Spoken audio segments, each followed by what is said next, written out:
জবাব দেন। এনসিপি নেতারা বলছে যে ওই 14 জন পুলিশকে আমরা ঝুলিয়ে রেখেছি। আরে বিএনপি নেতাদের একবার বলেন বিএনপি, আরে আপনি কথা না বুঝে উত্তেজিত হচ্ছেন। একবার বলেন বিএনপি, আপনি কথা না বুঝে উত্তেজিত হচ্ছেন। বলতেছেন, আপনি অসত্য আপনি কথা কথা বলতেছেন। শেষ করতে দিবেন। আপনি একটু আগে বলেন বিএনপি, আমরা বলেন এনসিপি, আবার বলেন যে সকল বিপ্লবী। আপনার কথাগুলো হচ্ছে আপনার কথাই শেষ করতে দিচ্ছেন না। এই বাংলাদেশে আচ্ছা আপনি জান না, এই বাংলাদেশে আপনি জান না। আচ্ছা আপনি বাংলাদেশের সাথে আপনি কথা বলেন, তারপরে আমি কথা বলবো। আমার মনে হয় যে বিশেষ করে আপনি এই বাংলাদেশে জান না, আপনি আপনি ফ্যাসিস্ট আমেরিকার প্রতিনিধিত্ব করছেন এই মঞ্চে বসে। এই তো সমস্যা হচ্ছে এখানে, ফ্যাসিস্ট শেখ হাসিনা সমস্যা হচ্ছে এখানে। কিছু প্রতিনিধি বললে হিসেবে এই প্রতিষ্ঠানে বসে আছেন আপনি।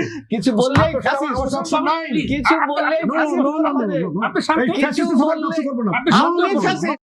একবার বিএনপি, আপনি একবার আরেকজনকে এনসিপি, কথা- কেন আপনি বলেন আমি এক একবার- সকল বিপ্লবী, আপনি এক- কেন আপনি বলেন আমি এক একবার কথা বলছি না। আমি বলছি প্রতিযোগিতা, কেন আপনি বলেন চলছে। বিপ্লব দায়ী? শত সদস্য শিশু আপনি নিজে বাজায়নি, দায়ী নেন না কেন? শত সদস্য শিশু বাজায়নি, কোথায় সদস্য? হ্যাঁ? শত মানে সদস্য মানে কি? আচ্ছা, আমি মনে মানে কি? তার কয়জন মারা গেছে? একটা মৃত্যু কাম্য না। কজন মারা গেছে? আমার মনে হয় যে আপনারা 500 মারা গেছে, কিন্তু শত সহস্র হাজার হাজার না। কজন মারা গেছে? অসত্য বক্তব্য নিয়ে আপনি তো এই দেশে শব্দের আসছেন। অর্থই বোঝেন না। আপনি আমার সদস্য একবার বলেন সদস্য। বিএনপি, একবার বলেন আপনি এনসিপি, বলেন- why? কেন আপনি বিএনপি আমি বলেন? একটা হাসি বাসান দিয়ে কেন আপনার আপনি কাছে বিএনপি জানতে বলেন? চাই। কথা বলতে দিচ্ছেন না। একবার ভাই। বিএনপি আপনি বলেন, সংসদ আবার সদস্য। হাসিন ভাই বলেন, আপনি আপনি সংসদ সংসদ সদস্য। বলেন, মিথ্যা তথ্য দেন আপনি। সংসদ সদস্য।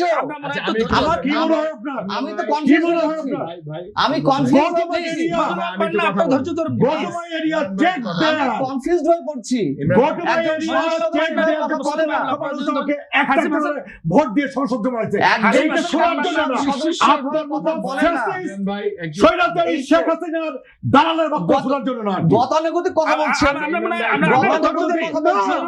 আপনি এটাই জুলাই পুঁজি। আগস্টের বিপ্লবীদেরকে আপনি সকল বিপ্লবী বলতেন। এটাই পুঁজি আপনাদের। No, আপনি বলতেন যে জুলাই 14 জনকে নিয়ে ধরে ব্যবসা রাখছে, করছে। বিএনপি ধরে রাখছে। আর একটু পরে বলছেন, আচ্ছা, আচ্ছা, আপনি বলতে পারেন, আপনি আপনি- আপনি আপনি বলুন। আপনি আপনি এখন বলতে পারেন না। এটা আপনি এখন ব্যবসা। বিএনপি, এটা এখন আলোচনা। এনসিপি